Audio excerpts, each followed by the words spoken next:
Kash Patel didn't walk into that hearing expecting fireworks. The agenda was standard, the room familiar. But by the time Jasmine Crockett was done with him, he had unraveled. On national television, it was supposed to be another procedural, box checked off by noon. Room 2141 of the Rayburn House office building was half full by 8:45 a.m. It was a gray Wednesday in D.C. Light rain, cooler than usual. The kind of morning that soaked through shoes and made tempers thin. Staffers buzzed by with coffee and case files. Reporters clustered by the press corral, waiting for something, anything worth breaking. Inside, committee members slid into their chairs like regulars at a tired diner. Blank stares, muted pleasantries, the kind of collective body language that said, "Let's get this over with." But Jasmine Crockett wasn't here to go through the motions. She entered quietly, notes folded into a slim binder, expression focused, nearly still. Her aide, Brenda Moreno, a sharp-eyed strategist in a forest green suit, handed her a last-minute update before taking her seat behind her. No nerves, no small talk, just quiet fire behind the eyes. Across the room, Kash Patel sat at the witness table like he owned it. Navy suit, bold tie, confident smirk. He leaned back, chatting with his attorney, glancing at the cameras, unfazed. To him, this was routine. A dance he'd done before. A matinee performance for an audience he thought he could control. The hearing began with the usual choreography. Chairman DuPont outlined the scope, clarifications on Patel's previous testimony, regarding an intelligence review. Nothing high voltage on paper. Patel answered the first few rounds smoothly. Clipped, deliberate, coached. Then Jasmine's mic came on, and the room tilted. "Mr. Patel," she began, voice calm and sharp as glass, "at your last appearance, you testified there was no written communication with Mr. Devlin concerning the March 14th briefing. Is that correct?" "That's correct," he said without hesitation. Jasmine didn't look up. She flipped a tab, lifted a sheet of paper, and spoke as if reciting a grocery list. "For the record, I'm submitting a memo dated March 13th. From your personal email to Mr. Devlin's private account. It references specific content from the March 14th briefing." Chairs shifted. Someone coughed. Patel blinked once. "That email must be misattributed," he said. But Jasmine kept reading. Every sentence landed like a note from a funeral hymn. The memo was clean, time-stamped, copied to 2 staffers, signed. Patel's attorney leaned forward slightly, eyes narrowing. Chairman DuPont asked for clarity. Patel stumbled, recalibrating his words mid-sentence. Still, Jasmine hadn't raised her voice. In a nearby overflow room, a congressional intern whispered to his friend, "She's about to cook him alive." Back. In 2141, Patel scratched his neck. The lights suddenly felt surgical. Jasmine placed the memo on the table and looked up, her gaze direct for the first time. "This is one of several discrepancies we've identified." Patel raised his hand. His tone stiffened. "With respect, that document doesn't reflect what actually happened. You're missing context." "Then provide it," Jasmine replied, evenly, flipping to the next page. "If someone on my team sent that draft—" "You signed it," she interrupted. Identical metadata to 3 archived emails from the same address. A low murmur rolled through the gallery. Patel leaned closer. "I don't recall signing that." "Good thing we don't rely on memory alone," she answered. He opened his mouth again. His lawyer placed a hand on his arm. Just enough pressure to say, "Stop." Then Brenda passed Jasmine a color printout. "This is a screenshot of your encrypted text with Mr. Devlin the following day. You referred to that memo directly. Your words, it's clean, off radar, locked. Want to explain what that means? Patel let out a laugh. Too short, too loud. Screenshots? Seriously? You dispute the content? I'm saying you're turning informal back and forths into some political. They were about a federal intelligence briefing, Jasmine said flatly. Not a pizza order. The room froze. Committee members lowered their phones. Chairman C. DuPont sat up straighter. Patel's lawyer remained silent. You may answer, DuPont said, or invoke your rights, but I'll remind you, perjury is a serious offense. The word perjury echoed like a dropped gavel. There's no perjury here, Patel growled. This is a smear campaign. You're here because something doesn't add up, Jasmine said, and the public deserves clarity. Patel glanced toward the cameras. His face was tense, eyes scanning the room like it had betrayed him. Cameras caught the moment perfectly. Crockett steady, Patel unspooling. Outside, 3 reporters clustered around a hallway monitor. Wait, that memo? One asked. That wasn't even in Discovery. Back in the chamber, Patel muttered, There's no conspiracy. Jasmine leaned forward. Then why did you lie under oath? Objection, his lawyer snapped. Assumes facts, not in evidence. This isn't a courtroom, Jasmine replied, still fixed on Patel. And the facts are right in front of us. Silence. You didn't think anyone would check, she said softly. But someone did. Chairman DuPont called a recess. That's when things broke open. Patel stood abruptly, ripping off his mic. He muttered under his breath and stormed out the side. Cameras followed every step. Inside the witness room, aides heard him yelling through. The walls! How did she get that memo? It was buried. His attorney opened a laptop. It came from someone close. Someone flipped. You think it was Devlin? Doesn't matter. You need to shut this down. Back in 2141, Jasmine stayed seated. Brenda leaned in. He's hiding something. I know, Jasmine said, and I think I know what it is. On Twitter, the storm was already building. Hashtags, Patel walks out, Crockett clips, receipt season, TikToks, duet reactions, analysts speculating live on air, pundits declaring it a game-changer before the hour was up. Inside the hearing room, Jasmine opened a new folder. Her jaw tightened. She didn't speak until the committee reconvened. Patel's seat was empty. This next document, she began, has been authenticated by legal staff and 2 cybersecurity experts. Dated March 16th. Subject, Deconfliction Plan. Avoid traceable channels. Brenda mirrored the memo on the screen.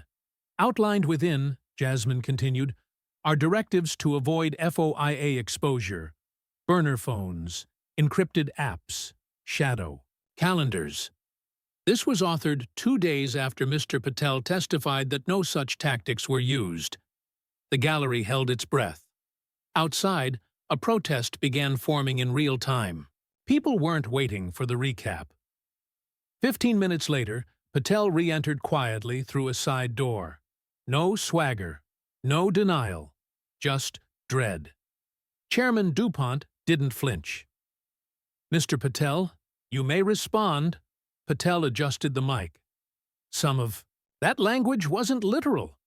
Burner phones were a metaphor? Jasmine asked. We speak informally in risk management contexts. You testified there was no communication, she reminded. He turned to his lawyer. Do I have to keep answering this? Yes, said the chairman. You're under oath. And that's when something in Patel broke.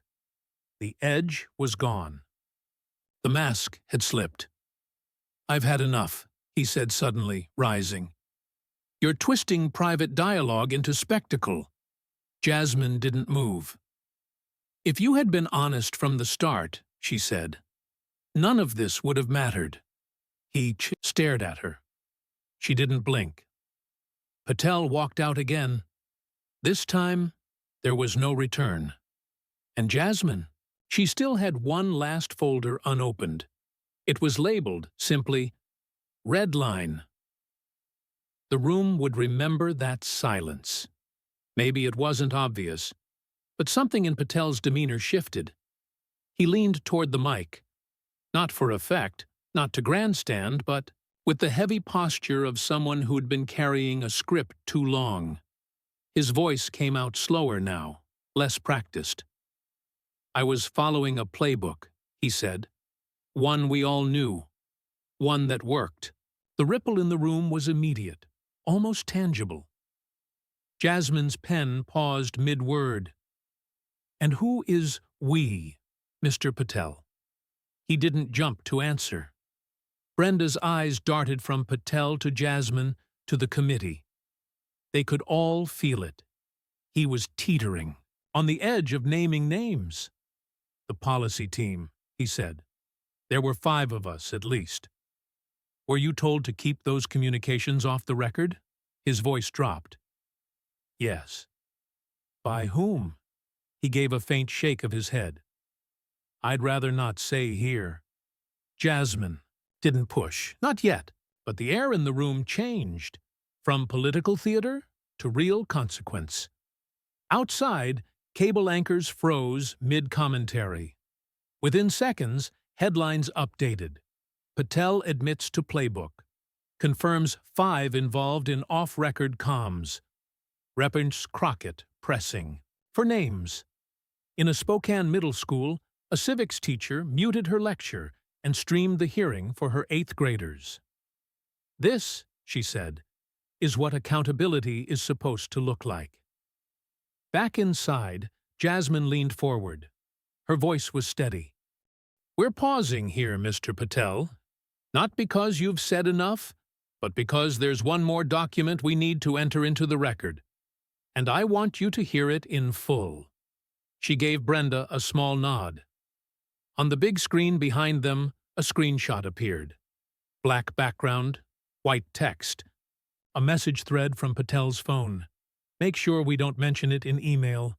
If she asks, deny. She won't follow up." Patel stared at the screen for a long beat. Then, "I didn't write that." Jasmine didn't flinch. "It came from your phone." "It was spoofed," he said too quickly. "Or, I don't know. I never sent that." Brenda tapped another key. Metadata appeared. That message was traced to your device during a login to the committee's secure portal. Patel rubbed his face. "This is insane. I swear." "Then help us understand," Jasmine said. "Who did?" Silence. "I want a lawyer," he said. "You already have." "One." "I want another." Chairman DuPont tapped his gavel. "We are suspending the hearing for legal consultation." The room didn't erupt, but it vibrated. Not with shouting, but with reaction. Reporters whispered furiously into phones. Aides shuffled paper with new urgency. Brenda leaned toward Jasmine. "That wasn't even the big one." "I know," Jasmine said. "That's next." Outside, the moment metastasized. Networks cut in. Podcast. Hosts scrambled to record hot takes. Twitter timelines flooded. But the story wasn't about policy anymore. It was about a man unraveling in real time.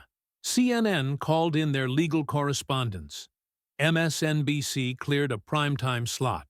Even Fox News covered it, cautiously but unmistakably. Protesters gathered by dusk. Some with signs praising Reppers Crockett. Others demanding further probes. Barricades went up. Cameras swiveled. It felt less like a hearing and more like history. Inside, Patel sat with his legal team in a side room. A young aide whispered, "They've got audio. They haven't played it yet." Patel stared at the floor. His lawyer leaned in. You have one shot to get ahead of this. Meanwhile, Jasmine waited calmly. She reviewed a printed transcript. Are we playing it now? Brenda asked. Not yet. The chairman will want it in the official record. An hour passed. Members returned. Journalists squeezed shoulder to shoulder. Even interns found excuses to slip into the chamber. Chairman DuPont gavelled in. We now resume. Representative Crockett, proceed. Jasmine straightened. We've recovered internal audio from a Zoom training last year, hosted by Mr. Patel. In it, he describes communication protocols. Mr. Patel, is that correct? No answer. Mr. Patel. If you say it's from a training, I won't deny it. Good, she said, because we clipped a key moment. It lasts 45 seconds. Brenda clicked play. The room dimmed slightly. Patel's voice echoed. Relaxed. Confident. Keep comms clean. If something feels borderline, send it via signal. Never email. And if someone asks, deny it. Unless you're cornered. A soft gasp rippled. Jasmine waited. Brenda clicked again. Another line. We're not writing this down. That's how you get dragged into hearings. You want cover? Go private. You want risk? Go formal. Patel stared at the table. Is that your voice? The chairman asked. Yes. Do you retract anything? No. Jasmine leaned into the mic. Then let the record show. These were not passing remarks. These were instructions from someone with security clearance on how to evade accountability. No objection, no denial. Chairman DuPont's voice cut through. This hearing will now enter a formal review phase. Findings will be forwarded to DOJ. Outside, satellite trucks came alive. Inside, Jasmine whispered to Brenda, We didn't find that clip. It was sent anonymously. So someone leaked it. No, someone wanted it found. And that was the pivot, because whoever sent that audio wasn't looking to stay quiet anymore. While headlines surged, while Patel's name climbed every trending list next to cover-up and perjury, something deeper churned beneath the surface. It had begun weeks earlier, in the archives of a building just 4 blocks away. Melinda Kash, 28, sharp-eyed and precise, worked in the underlit basement of the Intelligence Subcommittee's record office. Her job? Unremarkable. Sorting transcripts, flagging errors, reclassifying junk, but Melinda listened. One day, 2 staffers joked about a ghost drive. Tiny, dangerous, supposedly erased. They laughed. Melinda didn't. She wrote down a name, W staff line. She traced metadata in archived emails, rare, but always linked back to Patel. She followed the thread, and the sweater unraveled. Melinda told no one. She verified, printed a packet, kept it under her bed. 4 days later, she walked into Reverend Crockett's Dallas office, on her day off, and handed it to a staffer. Give this to her. No one else. Jasmine didn't know where the docs came from at first, but the markings were clean. Her team vetted every line. Then the audio arrived separately. Anonymous. Encrypted. No metadata. But Patel's voice was clear. Whoever sent it wanted the story told. They just didn't want their name on it. Now, with Patel publicly scorched, Jasmine sat in her office staring at a whiteboard. Names, timelines, arrows. Brenda paced. He said 5. We've only confirmed Patel. Who else is still holding the line? He didn't write that playbook alone, Jasmine said. Brenda stopped. Do you think Devlin flips? If he thinks he's the last one holding the bag? Yeah. Elsewhere, in an Arlington brownstone, Rob Devlin sat alone. mid-40s, veteran operator. The kind of fixer who solves problems before they show up in headlines. On his desk, a burner phone. It buzzed. Unknown number. Tomorrow. Devlin exhaled. He knew. This wasn't over. The next morning, another anonymous envelope hit Jasmine's desk. One line, check your server logs from March 17th. You missed something. Brenda read it twice. Are they feeding us or baiting us? Maybe both, Jasmine said. Someone thought Patel would take the fall alone. When he didn't, they panicked. That night, Jasmine drove through Bethesda just to think. Between stoplights and the soft hum of traffic, she understood. This wasn't about one man. This was a machine. Polished. Quiet. Built over years, and someone had finally pulled the curtain back. The Patel hearing didn't just spark outrage, it lingered. It lingered because of one moment. The pause after the audio, when Patel admitted the voice was his, and then said nothing. That silence echoed. Clips of it played on loop. No narration. Just truth in 30 seconds of stillness. In Sacramento, an elderly woman wrote her congressman, "First time in 20 years. I don't know policy," she wrote, "but I know when someone's hiding something. We deserve better." In Oklahoma, engineering students drafted a petition for better transparency rules for congressional witnesses. They didn't study politics, but this moment stuck.